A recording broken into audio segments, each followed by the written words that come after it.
Mesdames, Messieurs, bonsoir à tous. Bonsoir Stéphanie.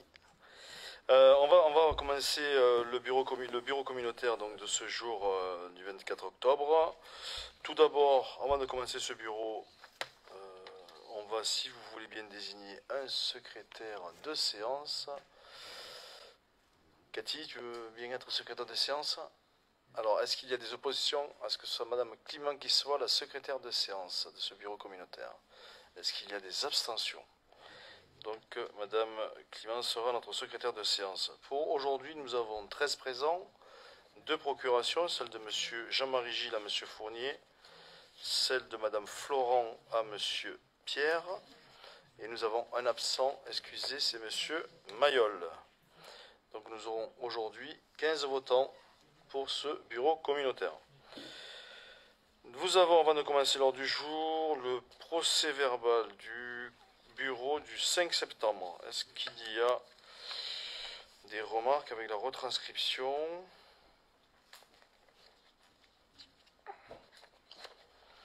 Vous avez des remarques là-dessus sur ce... Pas de remarques sur le procès verbal?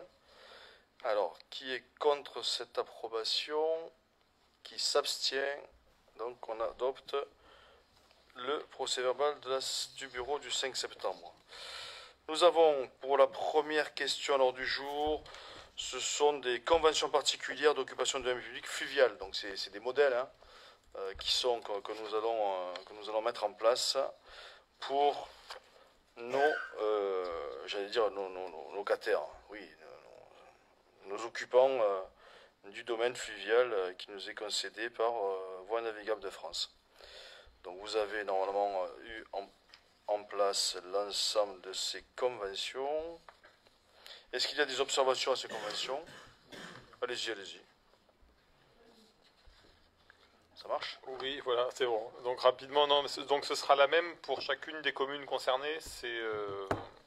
Oui, a priori. D'accord. Et il y en a 3 différentes, donc mixte, eau, terre, terre et eau, c'est ça? Ouais. Ok. Pourquoi préciser au terme? Voilà, essayer de préciser parce que c'est... Alors,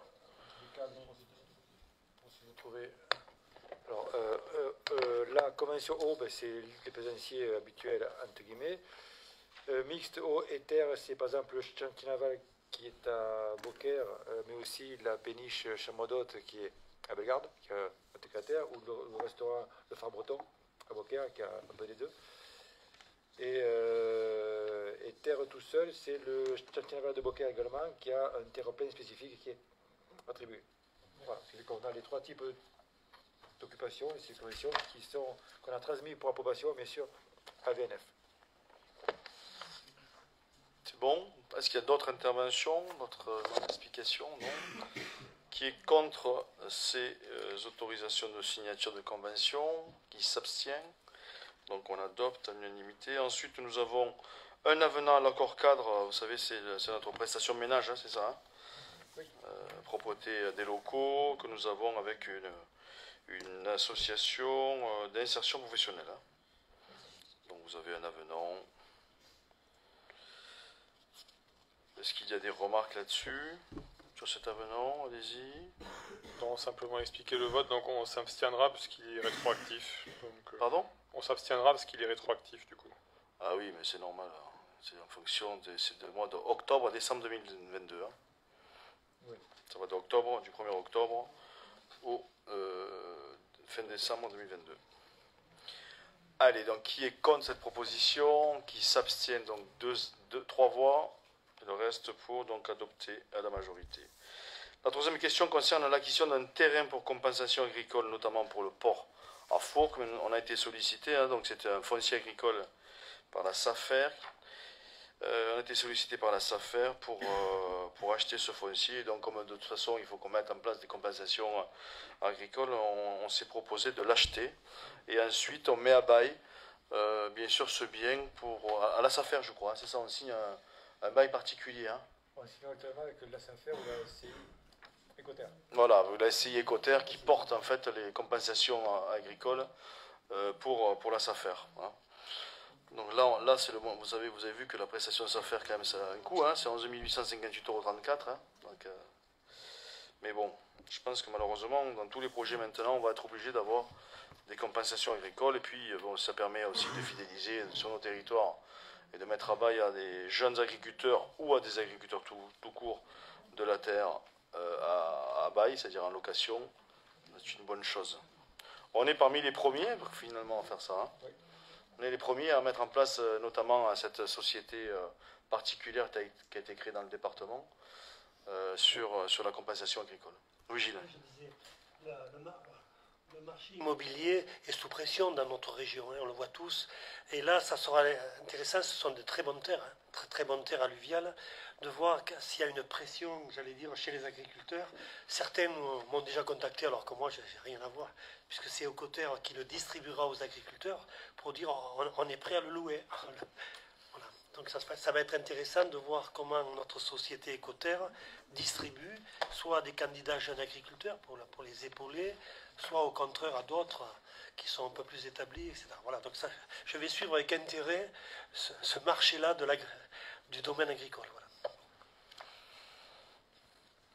Moi, j'aurais une ou deux questions, Monsieur le Président. Allez-y. Je vois, quand je ramène hors frais SAFER le prix à l'hectare, je suis un petit peu surpris. Pratiquement, et pas tout à fait, 1,97 €. Et quand on voit aussi, madame, combien on achète ou qu'on revend les terres à 1 € l'hectare. Là, on n'est pas dans les ségonaux. Oui, on n'est pas dans les ségonaux, d'accord. Ouais, mais quand il y a des plantations dessus, il y a quelque chose? Sur ces terrains-là, oui, c'est un agriculteur qui les exploitait, il vient de mourir. Là, prends le micro. Parce qu'on n'entend rien du tout aussi. C'est un agriculteur qui exploite. De l'autre côté, appuie sur le. Éteins. Ah, ça y est. C'est bon. Oui, donc un agriculteur les exploitait depuis très très longtemps. Et il est mort subitement il y a peu de temps. Et sa fille, qui n'est pas dans l'agriculture, les a mis en vente. Voilà. Donc c'est des terres qui sont à l'arrosage. J'ai défendu les terres de la SAFER, du Cimadren, puisque c'est moi qui signais tous les actes. On a vendu au Cimadren, pour avoir une idée, on a acheté les terres, y compris à des propriétaires comme moi. De par ma famille, j'avais encore des terrains. Ils me les ont achetés à moins de 1 €. C'est ce que tu confirmes. Voilà. Et c'était le prix dans les ségonaux. Voilà, donc pas d'arrosage, c'est le Rhône qui peut monter. Là, nous sommes sur des terres qui sont à l'assainissement, à l'arrosage. Alors les agriculteurs, évidemment, ils sont venus me voir, me dire, mais d'habitude, le prix c'est 15 000 € l'hectare. Là, on est à 20 000. Voilà. Mais si on va à Jonquière, la dernière fois qu'on en a acheté à Jonquière, c'est encore au-dessus. Moi, j'estime que, alors la SAFER a un prix. Fortement, la SAFER, elle se fait payer. On est à 20 000 €, on est dans le bon prix. Voilà. Un agriculteur qui veut acheter à son voisin, il n'a pas intérêt à ce que le prix monte. Voilà, c'est ce qu'ils disent. Voilà. C'est ça. Donc ils disent, en gros, mais c'est la SAFER qui fixe le prix là. Hein. C'est pas nous. Hein. C'est la SAFER qui a fixé le prix. Oui, c'est la SAFER qui fixe le prix avec le vendeur. 20 000 € sur les terres de fourque à l'arrosage et à l'assainissement, terres alluviales avec de forts rendements, c'est... Il y en a d'autres qui voulaient l'acheter, hein. Je peux te dire, même à 20 000 €. Allez, il faut, oui. Il faut que j'arrête, voilà. Oui, mais d'accord. Donc, c'est des terres de maraîchage. Oui. Mais c'était un maraîcher qui les avait. Oui, bon, d'accord. Et après, j'ai une autre question. Parce que la SCIC Écoter, c'est une SCOP. En principe, j'ai vérifié. Oui, bon. Je pense, oui. Oui, et qui doit être basée à Sauve ou un truc comme ça. Ou à Nîmes, plutôt. Non, sur Nîmes. Sur Nîmes. Il y en a une autre qui a... Il y a le département du Gard aussi, qui fait voilà. partie de cette SCIC. Oui. Et la question que je me pose, c'est bon, on va faire, par l'intermédiaire de la SAFER, on va faire un bail amphithéotique à cette société Écoter pour 1 €, et eux vont la louer. Oui, c'est une compensation. Donc on fait du mécénat. Oui, tout à fait, bien sûr. Mais c'est de la compensation agricole. Oui. C'est un dispositif spécifique qui a été mis en place dans le département du Gard, il existe dans d'autres départements d'ailleurs. C'est pour faire des compensations agricoles. Et vous allez voir que tout ce que vous aurez demain, dans le futur, mobilisé comme terre agricole qui va devenir entre guillemets urbanisable, hein, parce qu'on parle beaucoup du ZAN, mais il va y avoir encore des terres qui vont se transformer. Toutes ces terres-là, elles vont faire l'objet de compensations agricoles. C'est-à-dire que celui qui fera l'aménagement soit dans le cadre d'une ZAC, soit dans le cadre d'un lotissement classique, d'un permis d'aménager ou n'importe quoi, mais ils vont devoir acheter des terres pour les donner à disposition de ces compensations agricoles. Alors, donner, quoi. Oui, tout à fait. Tout à fait. C'est si vous voulez demain, à partir de maintenant, si vous voulez faire des aménagements, il faut donner des compensations. C'est-à-dire qu'en fait, c'est évalué dans le coût, en gros, de votre aménagement. C'est-à-dire que si vous avez 10 hectares à compenser, 20 hectares à compenser, ou 5 hectares ou 3 hectares, ben, ce que vous avez acheté, vous le mettez à disposition, en gros, de cette structure, qui est une structure publique, et c'est un coût, entre guillemets, pour pouvoir faire votre projet. C'est intégré à votre plan de financement, finalement, de votre projet futur. Deux anecdotes pour... ça veut dire que dans 30 ans, la communauté de communes sera... Dans 30 ans, on sera libéré de cela et elle aura à sa disposition un patrimoine qui représente 8 hectares et demi. Donc, voilà. Et la deuxième, c'est qu'on a quand même dans cette affaire-là une compensation qui s'arrête à 1 pour 1. Je connais des endroits où c'est 5 hectares à trouver pour un enlevé à l'agriculture. Ça va de 1 jusqu'à, j'en connais, 5. Ça dépend le projet, en fait. Voilà, ça dépend de la qualité. Tout dépend le projet. Là, on est 1 pour 1. Là, il n'y a pas d'urbanisation, il n'y a pas pour c'est ce que j'avais dit la dernière fois. Il n'y a pas de spéculation. On a échappé à l'environnement, puisqu'au bord du Rhône, dans le Ségonal, les arbres remarquables, parce que n'ont pas été trouvés par la DIREN, ils ont tout vérifié, dans les arbres qui sont dans le Ségonal, pour faire l'entrée du port, parce qu'il faut détruire une partie du Ségonal pour aller jusqu'au Rhône. Je t'avais dit, Dieu merci, on n'a pas trouvé d'arbre remarquable, parce que si on trouve un arbre remarquable, ben, tu es obligé de le maintenir et tu changes ton projet. Voilà, donc oui, allez-y. Oui, donc dans 30 ans, si je comprends bien, les terres reviennent à la communauté de communes. La compensation est terminée, quoi. Oui, la compensation est terminée, et donc après, on peut les louer, nous, Après, on les louera avec des bois fermes normaux et qui vont nous rapporter de l'argent. Tout à fait. Ou les revendre, on pourrait même les remettre à disposition du monde agricole. Ok. Tout à fait.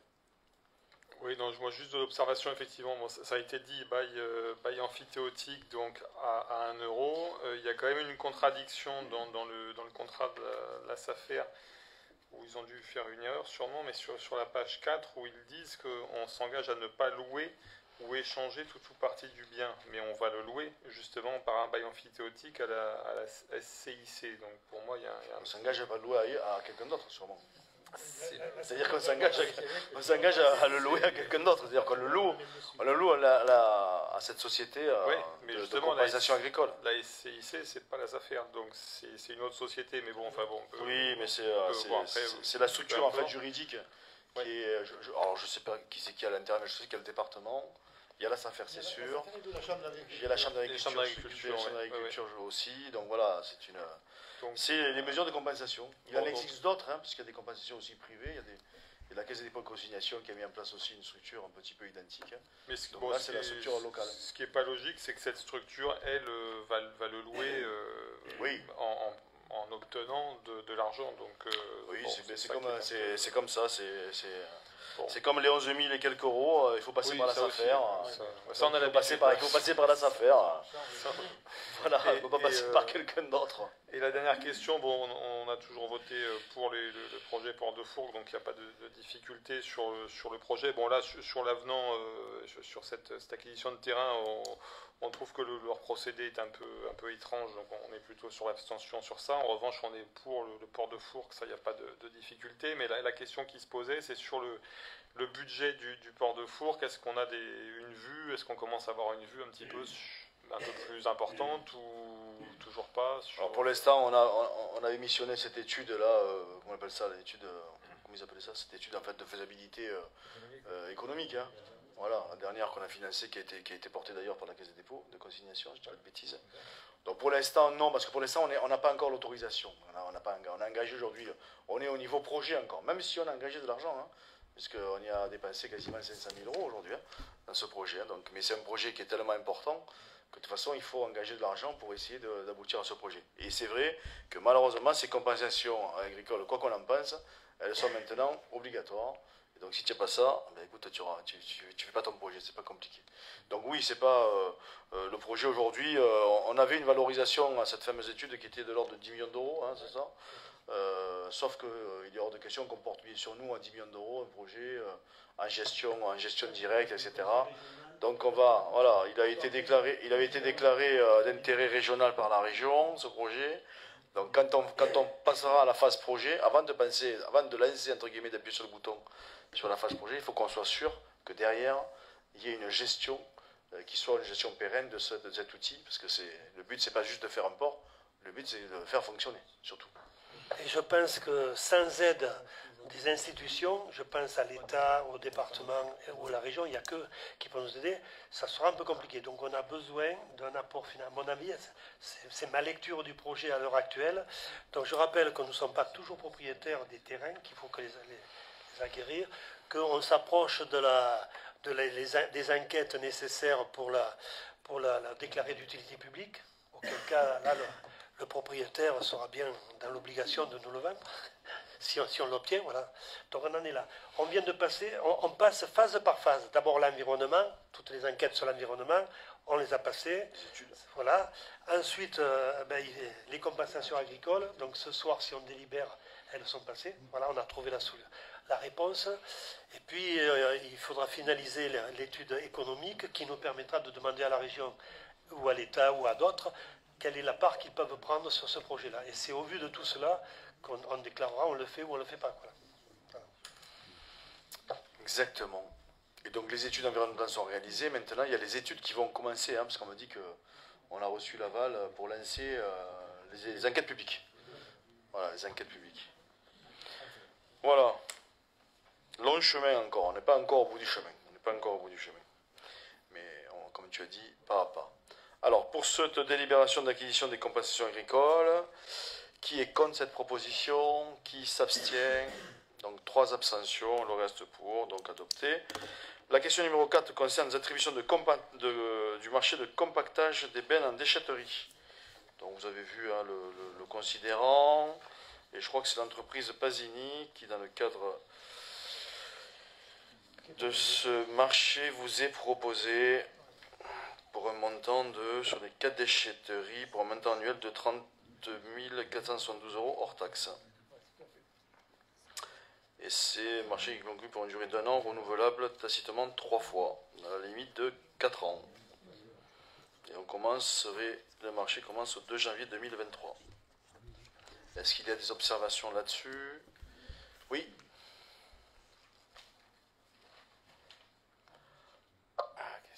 Oui, ça ne concerne pas directement la délibération, mais c'est par rapport aux déchetteries. Est-ce que les règles ont changé? Quand on accède aux déchetteries, on ne demande plus la carte? Ou est-ce que c'est parce que la société a changé? Parce que en tant qu'utilisateur, moi ça me va très bien, au contraire, 10 minutes après je suis parti, quoi. Mais après je me pose des questions, quoi, parce que je ne suis pas sûr que quand je vais à déchetterie de Beaucaire, je suis avec des Beaucairois et des Jonquiérois, quoi. Et après... Tu n'es pas sûr non plus de ne pas y être, quand même. Non, mais parce qu'à ce moment, tu vois, j'ai un peu mal partout, j'y suis régulièrement à ce moment, la déchetterie. Et après, bon, avec le projet recyclerie, c'est vrai qu'on va s'appuyer, je pense, sur des données que je pensais récupérer de ces informations-là, et si on ne les a plus, ça va être compliqué, quoi. En fait, on a fait un rappel là, récemment, notamment, parce que moi je me disais que... Alors, ce qui est paradoxal, c'est que, je veux dire que... On ne demande pas la carte et finalement on a perdu le volume des professionnels. Vous savez, dans notre marché que nous avons passé dans la gestion des déchetteries, il y avait le volet privé. Et donc on accepte bien sûr les privés, c'est gratuit, c'est gratuit, les gens payent dans le cadre de la TOM, donc tout le monde a accès à la déchetterie avec une carte. Et ensuite il y avait un volet entre guillemets qui devait nous rapporter de l'argent, qui est le volet professionnel, qui eux, normalement les professionnels, ils font payer leurs clients, entre guillemets, pour l'évacuation de leurs déchets. Donc, ils doivent payer la mise en décharge de leurs déchets liés à leur activité professionnelle. Alors, ce qui est paradoxal, c'est que depuis qu'on ne demande pas la carte, en fait, on a perdu des volumes de déchets en déchetterie professionnelle. C'est bizarre, quand même. Je suis même étonné. C'est-à-dire qu'en fait, aujourd'hui, la société qui aujourd'hui gère nos déchetteries gagne de l'argent. Parce que nous, on n'a pas de recette. Nous, on n'a pas de recette des professionnels. Mais on a moins de volume. Donc c'est paradoxal. Mais oui, on a fait un rappel qu'il fallait mieux surveiller les entrées de nos déchetteries, parce qu'on ne veut pas se retrouver avec une explosion du tonnage traité dans nos déchetteries, notamment par des professionnels indélicats qui viendraient déposer des déchets liés à leur activité professionnelle. Voilà. Ok. Mais paradoxalement, donc on leur a dit que dans le prochain appel d'offres qu'on allait lancer, qui revoit un petit peu les montants, parce que je crois que c'est le montant, c'est 80 ou 90 000 euros, je crois, les recettes qu'on devait avoir. Ouais. On devait avoir 80-90 000 euros de recettes liées à l'activité professionnelle qu'on n'a pas. Alors ce qui est bien, c'est qu'on n'a pas reçu, on n'a pas non plus le tonnage à traiter. Donc ça va. Mais ça veut dire qu'on leur a dit que au prochain lancement de marché, qu'ils fassent attention, parce qu'on sera attentifs, nous, à ce volant des professionnels.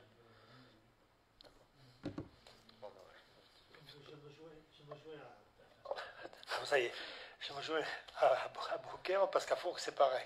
On a constaté, et ça étonne parce qu'il y avait une certaine rigueur jusque-là, et quand on change, les gens qui venaient déposer m'ont dit mais on ne m'a pas demandé la carte.